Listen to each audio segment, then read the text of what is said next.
আমি আপনাদের সামনে পবিত্র কোরআন ও কারিমের দামি দামি সূরার মাঝে সব থেকে অন্যতম একটি দামি সূরা সূরাতুল মুমিনুন, যেই সূরার ভিতরে আল্লাহ পাক রব্বুল আলামিন মুমিনদের বৈশিষ্ট্য সম্পর্কে আল্লাহ রব্বুল আলামিন আলোচনা করেছেন। মুসলমান আমরা জবান খুলে বলবো, আমরা কি মুমিন? কথা বলেন, আমরা কি মুমিন কিনা? এই মুমিনের বৈশিষ্ট্য কি? এই মুমিনের চরিত্র কি, কেরম হতে পারে? আল্লাহ পাক রব্বুল আলামিন কোরআনের ভিতরে বিস্তারিত তাফসীর করেছেন। সুবহানাল্লাহি ওয়া বিহামদিহি। ভাইরা আমার, তা আমি এদিক সেদিক কথা বলে সময় নষ্ট করব না। আল্লাহ যদি তৌফিক দেয়, এই কোরআনের আয়াত ভিত্তিক এবং রসুলের সুন্নাহ, রসুলের হাদিস ভিত্তিক আমি সামনের দিকে আলোচনায় গিয়ে যাব। আল্লাহ তৌফিক দান করুন, সকলে বলি আমিন। ভাইরা আমার, আল্লাহ পাক রব্বুল আলামিন এই সূরার শুরুতে আল্লাহ তাআলা ইরশাদ করেন, قد أفلح المؤمنون।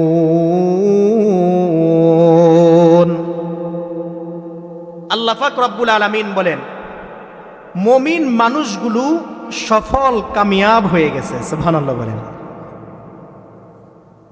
মুমিন মানুষগুলো সফলতা অর্জন করেছে, কামিয়াব হয়ে গিয়েছে। বলে মুমিন কারা? তারপরে আল্লাহ পাক রব্বুল আলামিন ধীরে ধীরে মুমিনের বৈশিষ্ট্য, মুমিনের চরিত্র সম্পর্কে আল্লাহ তাআলা ইরশাদ করেন। এক নাম্বার মুমিনের চরিত্র, আল্লাযীনা হুম ফি সলাতিহিম খাশিউন।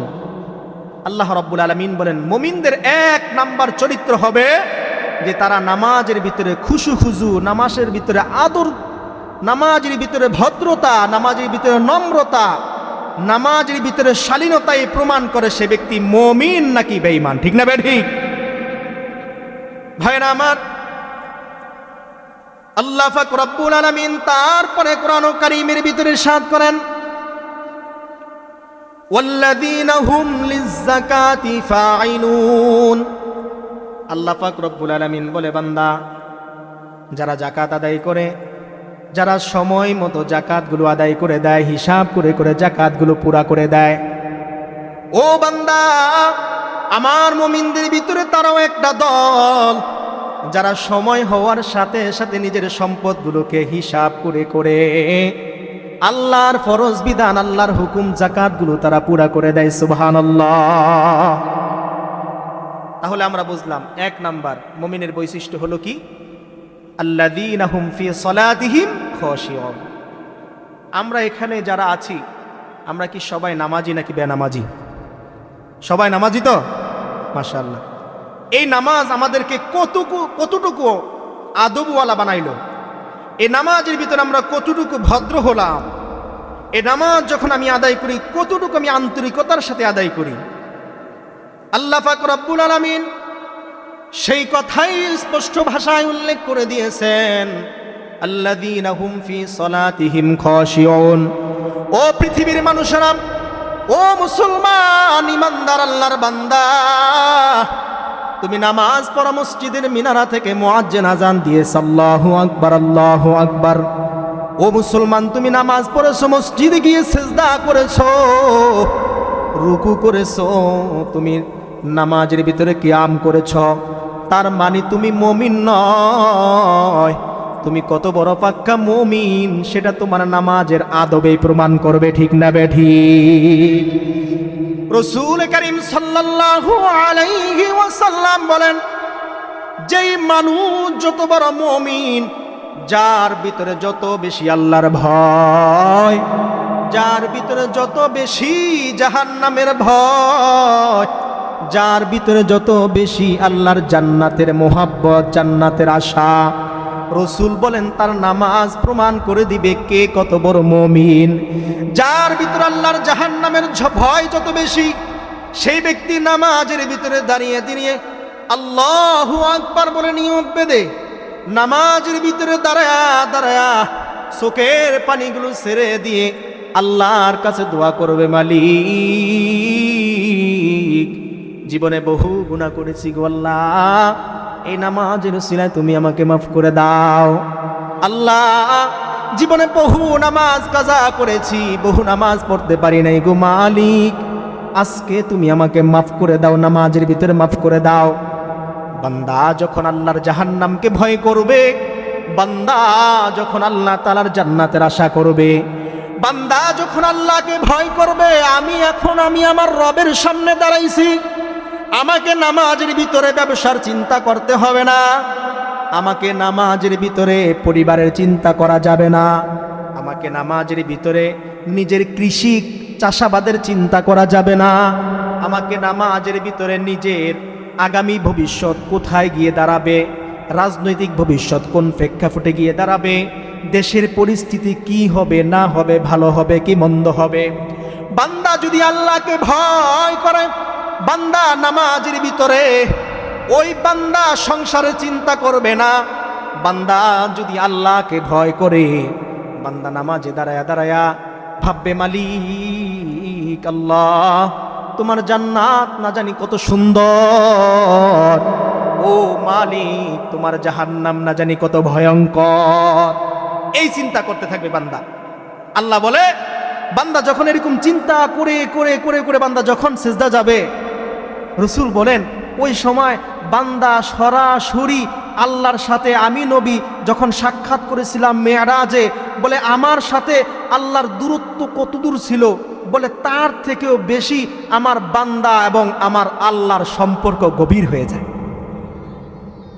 আপনারা মনে হয় খুশি হন নাই? তাহলে একটু জোরে বলেন সুবহানাল্লাহ।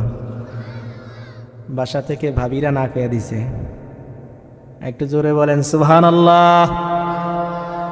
রসুল বলেন, বান্দা যখন সিজদা গিয়ে গিয়ে বলে সুবহান রাব্বিয়াল আলা, বান্দা যখন রুকুতে গিয়ে বলে সুবহান রাব্বিয়াল আযীম, বান্দার দিলের ভিতরে আল্লাহর প্রতি মোহাব্বত ভালোবাসা তৈরি হয়ে যায়।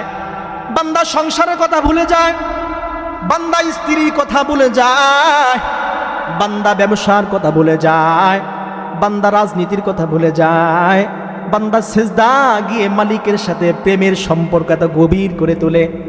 বান্দার সংসারের কথা মনে থাকে না, বান্দা নামাজ এত গভীর করে ফেলায়।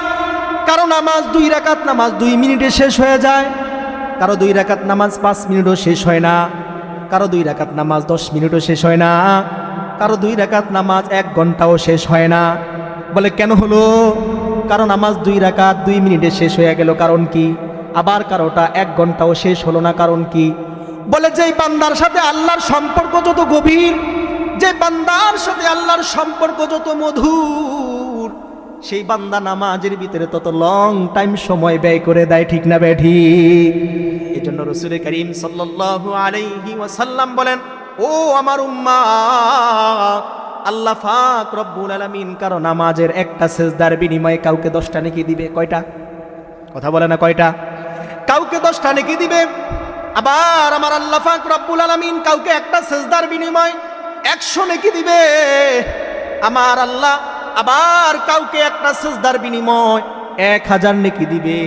বলে আমার আল্লাহ কাউকে আবার 15 সিজদার বিনিময় 1,00,000 নেকি দিবে। আবার কাউকে কাউকে আল্লাহ পাক রব্বুল আলামিন একটা সিজদার বিনিময় 1 কোটি নেকি দিবে। আবার কোন কোন বান্দাকে আল্লাহ পাক রব্বুল আলামিন একটা সিজদার বিনিময় 1 কোটি নেকি দিবে, 1 মিলিয়ন দিবে, 1 বিলিয়ন দিবে, 1 ট্রিলিয়ন দিবে, বিনা হিসাব দিবে। বলে বান্দার সিজদাটা যত মধুর হবে, ওই বান্দাকে আল্লাহ পাক রব্বুল আলামিন তত বেশি নেকি দিবে। সুবহানাল্লাহ। ও মুসলমান, এই জন্য সবার নামাজ কিন্তু এক না। আমরা দেখি সবাই একসাথে নামাজে দাঁড়াইছি, আল্লাহু আকবার, ইমাম সাহেব সালাম ফিরাইছে, আসসালামু আলাইকুম রাহমাতুল্লাহ, আসসালামু আলাইকুম রাহমাতুল্লাহ। বাহ্যিক দৃষ্টিতে আমরা দেখেছি সবার নামাজ সমান, কিন্তু আল্লাহর নবী বলে না না, সবার নামাজ সমান না। যেই বান্দার সাথে আল্লাহর সাথে যত কানেক্টিভ বেশি, যেই বান্দার সাথে আল্লাহর সাথে যত প্রেম বেশি, সেই নামাজের দামও তত বেশি। সুবহানাল্লাহ বলেন। এই জন্য আমার ভাইরা, আমাদেরকে নামাজের ভিতরে খুশু আন্তরিকতা ভালোবাসা প্রকাশ করতে হবে, বিনয়ে প্রকাশ করতে হবে। যুবক, তুমি প্রেম করো, তোমার প্রেমিকের সামনে যখন তুমি গিয়ে দাঁড়াও, তুমি যদি দাঁড়ায় দাঁড়ায় মোবাইল টিপো, তোমার প্রেমিক তোমার উপর গোসা হয়ে যাইবে, ঠিক না ভাই? ঠিক। যুবক, তুমি তোমার কোনো ভালোবাসার মানুষের সামনে গিয়ে দাঁড়াইছো, তুমি তোমার ভালোবাসার মানুষের সামনে গিয়ে যদি তার প্রশংসা ছেড়ে দিয়ে তুমি যদি অন্য মানুষের প্রশংসা করো, যুবক সে মন খারাপ করবে, হায় হায় আমি কারো ভালোবাসলাম, কার প্রেমে পড়লাম, সে আমাকে বাদ দিয়া সে অন্যজনের প্রশংসা করে। না না, এই প্রেম ভালো প্রেম নয়, এই প্রেম খাঁটি প্রেম নয়, এই প্রেমের ভিতরে ভেজাল আছে, ঠিক না বে ঠিক? ও যুবক বন্ধু, ও আমার বৃদ্ধ বাবাজি, ভোলার মুসলমান, আপনার নামাজ প্রমাণ করবে আপনি কত বড় খাঁটি মুসলমান। আপনার নামাজ প্রমাণ করবে আপনি আপনার রবকে কত বেশি ভালোবাসেন। আপনার নামাজ প্রমাণ করবে আপনি কত বেশি আল্লাহর প্রেমে পড়েছেন। সুবহানাল্লাহ বলেন, সুবহানাল্লাহ বলেন, আরো জোরে বলেন সুবহানাল্লাহ। এই জন্য যুবক ভাই, তুমি নামাজ পড়ো, তোমার নামাজের ভিতরে বিনয় নাই। ও বৃদ্ধ বাবাজি, তুমি নামাজ পড়তে পড়তে তোমার কপালে 3-4টা দাগ পড়ছে, তোমার কপালটা একেবারে কালো হয়ে গেছে, কিন্তু আজও পর্যন্ত তুমি নামাজের মজা খুঁজা পাইলা না। তুমি নামাজের ভিতরে কেমনে মজা খুঁজা পাইবা? ও বন্ধু, তুমি তো নামাজের ভিতরে সেজদায় গিয়ে মুখে বলো সুবহান রাব্বিয়াল আলা, তুমি মুখে বলো সুবহান রাব্বিয়াল আযীম, কিন্তু তোমার মাথায় চলে এখন না জানি দোকানের ভিতরে কি হইতাছে, এখন না জানি আমার কৃষি জমিনে একটা গরু ঢুকছে, এখন না জানি আমার ঘরে একটা চোর ঢুকছে, এখন না জানি আমার কোন সম্পদ কোথায় কে যেন আত্মসাৎ করতেছে। মুসলমান যদি জবান থালে একটু উচ্চ স্বরে উচ্চারিত করে বলবেন, এরকম নামাজি আমাদের সমাজে আছে না নাই? তো দেখি এই নামাজিরও নামাজ, আর যেই নামাজি 2 রাকাত নামাজে 1 ঘন্টা সময় ব্যয় করে, যেই নামাজি একটা সেজদায় 10 মিনিট 20 মিনিট 1 ঘন্টা 2 ঘন্টা সময় ব্যয় করে, বলেন তো এই 2 নামাজির নামাজ কি সমান? কথা বলেন, জোরে বলেন, সমান কিনা? এই জন্য আল্লাহ পাক রব্বুল আলামিন বলে, বান্দারে তুমি যদি মুমিন হতে চাও, বান্দা তুমি যদি আমার প্রেমিক হতে চাও, তুমি যদি আমাকে আমার সাথে প্রেম করতে চাও, বান্দা তুমি আমার সাথে সম্পর্কটা মধুর করো, আমার সম্পর্কের ভিতরে কোনো লুকোচুরি করো না। আমি ছোট্ট করে আপনাদেরকে একটা এক্সাম্পল দিব। আপনি নতুন ছেলেকে বিবাহ করাইছেন, মেয়েকে বিবাহ দিয়েছেন, নতুন বেয়াই আসছে বেয়াইয়ের বাড়ি, নতুন জামাই আসছে শ্বশুর বাড়ি, বাড়িতে অনেকগুলো মুরগি রয়েছে, অনেকগুলো হাঁস রয়েছে, সব হাঁস মুরগি ভালো ভালো, কিন্তু একটা মুরগি ল্যাংরা কিংবা একটা হাঁস ল্যাংরা অসুস্থ, কয়দিন পরে মরে যাবে ভাব, এরকম আছে না নাই? কিন্তু আপনি শাশুড়ি, আপনি শ্বশুর চিন্তা করছেন, যেহেতু যাই হোক মুরগিটা মরে যাইতো, যেহেতু বেয়াই আসছে কিংবা মেয়ের জামাই আসছে, এই সুযোগে ল্যাংরা মুরগিটারে জবাই দিয়া দেই। মনে করেন আপনি জবাই দিচ্ছেন, জবাই দেওয়ার পর ওই ল্যাংরা মুরগি খাওয়াইছেন, কোনো না কোনোভাবে মেয়ের জামাই শুনতে পারছে যে অসুস্থ ল্যাংরা মুরগি, অসুস্থ ল্যাংরা হাঁস, শীতের দিন হাঁসের তো একটু তেল বেশি, বুঝেন নাই, এই জন্য হাঁসে জবাই দিচ্ছেন, মনে করেন ল্যাংরাটা। আর জামাই শুনছে কিছুদিন পরে যে আমার শ্বশুর বাড়িতে ভালো ভালো হাঁস থাকার পরেও ভালো সুস্থ হাঁসগুলো জবাই না দিয়া একটা ল্যাংরা হাঁস আমার লাগা জবাই দিছে। ও মুসলমান, বলেন তো দেখি এই জামাই কি দ্বিতীয়বার শ্বশুর বাড়িতে আসবে? সম্পর্ক ভালো হলো না খারাপ হলো? সম্পর্ক মধুর হলো নাকি দুশ্মনের হলো?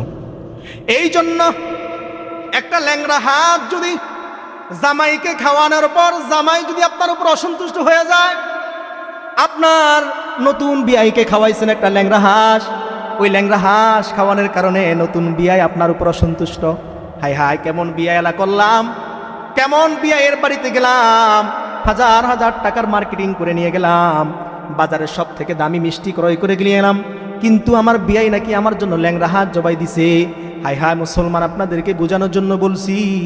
বলেন তো দেখি আমাদের সমাজে ভালো নামাজি আছে যার নামাজের কেরাতগুলো সহি, সুন্দর করে নামাজের ভিতরে দাঁড়িয়ে দাঁড়িয়ে বান্দা বলে আলহামদুলিল্লাহি রাব্বিল আলামিন আর রহমানির রহিম মালিকি ইয়াউমিদ্দিন ইয়াকা না'বুদু ওয়া ইয়াকা নাস্তাঈন ইহদিনাস সিরাতাল মুস্তাকিম। এভাবে মধুর সুরে সুরে যেই বান্দা আল্লাহর নামাজগুলো আদায় করে, আল্লাহর হুকুমকে পুরা করে, আর যেই বান্দা নামাজে দাঁড়ায়া সূরাটাও সুন্দর করে বলতে পারে না, আল্লাহু আকবার সুন্দর করতে বলতে পারে না, রুকুতে গিয়ে সুবহান রাব্বিয়াল আযীমটাও সুন্দর করে বলতে পারে না, সেজদায় গিয়ে সুবহান রাব্বিয়াল আলা সুন্দর করে বলতে পারে না।